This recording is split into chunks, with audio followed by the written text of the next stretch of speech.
in a year, if you worked every hour of the year, it is 8,760. So, and if you took the next man, the managing principal, at $195 an hour, it's 11,057 hours. So that's almost like a year and a half. Solid, working constantly. On nothing that San Bernardino. Unfortunately, And I think that's they're taking price you pay advantage. for a city that's never been I'll dig properly into that. I managed. think those Yeah. are some numbers that require some explanation. And what has it gotten us? The auditors are telling us our numbers stink, right? Right. So it's not like this $2 million has gotten us It's an gotten us good quality. Well, I think they have us, really. Give us some advice. Okay, I'll bring all this up. Henry's gonna be popular tomorrow. I'm gonna earn my $12 tomorrow. Wait a minute, we can't get Take a pillow. Hardest $12 that I've earned. Okay, 5F. Personnel actions. This is. Yeah, I know. Wait a minute. Yeah, oh, those were unclassified. These are classified. You had a classified. Yes, personnel. yeah, I just want to let you know, I mean, Gabriel Kino and Frank Tamayo coming in as maintenance worker twos, I'm all for it, but, okay, the problem is that, it's for the construction crew, and when we hired a lead worker for construction, my biggest gripe was, look, you know what, yes, we have maintenance that needs to happen, however, we don't have the equipment, we don't have the supplies to actually do the construction work, so why are we hiring a lead worker for construction? And in the aspect that we've actually brought these maintenance workers in beforehand, our staff has been so short and with vacancies that we've actually used those maintenance workers on sewer trucks in a higher classification, and they're not getting compensated for it. They're not getting the higher acting pay that they deserve, and this has been a continuous problem that they've had. And I mean, since the hiring of this lead construction worker, I think there's been maybe 3 construction projects that have occurred, which a couple of them he hasn't even been on. He's actually stated, okay, I need you to oversee it, because we're so understaffed that we have a lead sewer worker that is on his way out for retirement. And so this guy that's in the construction side has been, trying to fulfill both duties and the vacancy in our pump mechanic, and then we have 2 sewer vacancies. But I mean, this department's been so mismanaged that, I mean, I've been working with Stacy on trying to Stacy Alstead, the water department, and trying to build a plan for transition for us to go over to the water department. Because it would be. Why don't you and I, we'll be down offline, just so I'm clear on exactly what concerns I need to bring up when this item comes forward. Okay. Okay, item 5I, this is the $304,800 for Nunez Park. Did you bring that up, Kathy?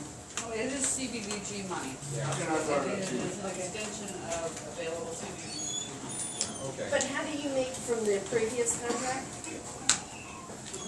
It's the same contractor that we're using, I believe. I know. I believe it's the same contractor. How they awarded it, I don't know. I Okay. just know the Were there any funding's for it. specific concerns for 5I that Yes. you brought to my attention?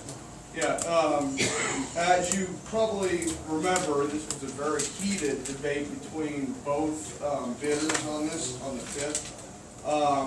When I actually, granted, I really wish that I would have looked into it and attended the council meeting, because the fact that the city documents state that the lighting for Barbara the brought ball it up field, and I brought it up. And the city documents stated for the ball field that it needs to be Musco approved lighting, and the document that the primary contractor, approved contractor provided, has a scope based on inadequate lighting with inadequate lumen output for a 160-foot field, not a 200-foot field for which it's actually for.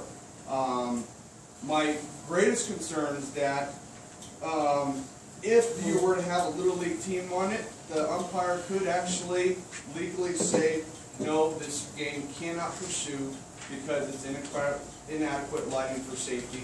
There will be no tournament teams that are allowed to actually play at night.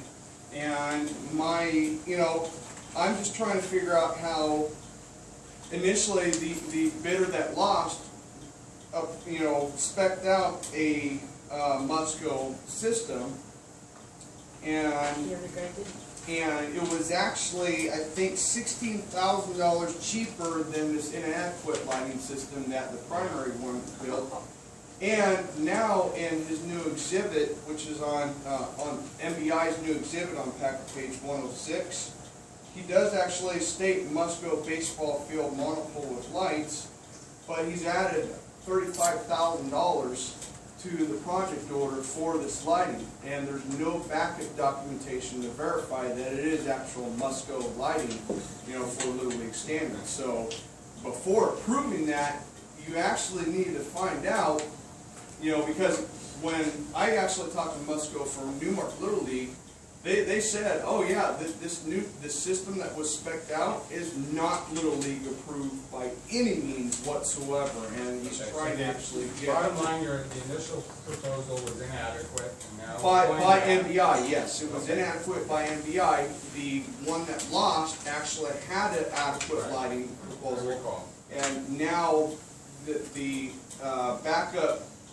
to this approval states that he has Musco. But what's to say that he does have Musco? There's no backup material to prove it. It was pretty contentious. I remember when it did get approved, it was a pretty contentious. How can they make this an extension of the original contract? Oh, and it had to be done, construction, that was the big admin thing, that construction for all phases had to be completed by March 31st. No offense or buts, that's, in order for us to get the grant, it had to be done that way, so, And it was last time approved I and checked, signed this off, past March completed. 31st. And now they're saying to complete the project, Yes. which it's a totally new contract and they should have to go out for bid. There's something strange with this as in the, I know what happened. Lots. So, yeah.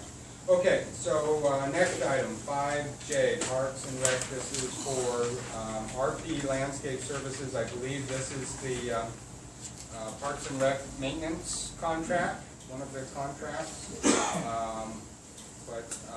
Who brought this one up? 5J? Yes. And when I saw it through the glance, it's been broken so long, a lot of, yes, the grass was dead, but we're talking the trees are dead. And I listened last night, and we're cut 32% on our water. Perhaps they need to think about picking certain areas to not worry about whether the sprinklers are working to go zero scape with them. It makes no sense to do the repairs on all the areas that need the repairs, and I'm sure they. You don't have the water to maintain. Yeah, that we're not gonna be able, so maybe we need to be selective, and there needs to be, pick this area, we're gonna try to save this area, because so much of it died last summer, and they lost the trees. They didn't just lose the grass. If you go and look, they've lost the trees. And I know that with our cutbacks on water.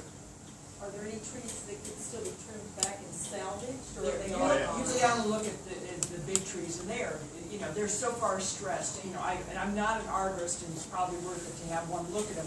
But once they get so far stressed, the bark beetles are in them, and it's a lost cause. So Then our whole city will go. You're watering. So, my guess would be to say, pick an area that you're gonna choose to maintain, because you're gonna get cut a third of your water. And just so you know, I talked to Stacy Alstead, the director of our water department. I'm trying to get her here sometime this summer to really clarify what the restrictions are, how it's going to affect both what we do in terms of city parks, how it's going to affect us as residents, how it's going to affect businesses. How it's gonna affect the collection system. Yeah, and actually Kathy and I have chatted a bit about it too, so we're collection system. Yeah. Absolutely right. Yeah, it will. A whole other kettle of fish, but you're absolutely right. Okay, I'll bring that up. 7A, which is the creation, I think we've more or less touched on that. Whether or not- 5L, you wanna look at, the figures are wrong on that, the support, the backup material's correct. But if you take 297,300 from 303,386, it's only $6,000. Yeah, You're the asking numbers for are wrong. 11. So go to the backup is correct, but the item numbers are wrong. Good catch. Okay. 7A, I think. $5,000, $5,000 is $5,000. Okay, so, 7A 7A just ties right back to to 5C. 5C. Yeah, and I think we need to take a 7A before we do You have to have a 5C. valid discussion about 7A before you can act on 5C. Right, okay. Exactly. Anything else on 7A, Bob? No, I have a 7C. Okay, anything on 7A? Okay, seeing none, we'll go 7C. What do you got, Bob? Is there a cost associated with renaming it? I have nothing against renaming it, but is the timing warranted? Is there a cost associated, and if so, can this be deferred till What I after can the do, city let me is on? consult with staff. I'll consult with staff first, before the meeting tomorrow, to clarify. So the Bobby And thing. if there isn't a cost, I won't bring it up, but if there is a cost, then I'll bring it up. Defer it until the city's on firm ground. Okay, My understanding is there is no cost associated with this. The Parks and Rec Commission supports it. It's been, every single Parks and Rec Commission has come out and collected. We have at least signed. 50 signatures in each. All your signage and all that other stuff has to be changed, so there is cost. Right. This is the Bobby thing. Yeah. Renaming the park. okay, Also on 7C, and I could be way off base, but I know there was something about not naming buildings after individuals after a certain date in the city. I don't know if that applies to parks or not. Again, I have nothing against it being changed. I'm just saying, when you check with staff, you might want to ask that question. okay, all right, we're way past due, so, without any further ado, have a good weekend, everybody. Any questions, feel free to give me a call.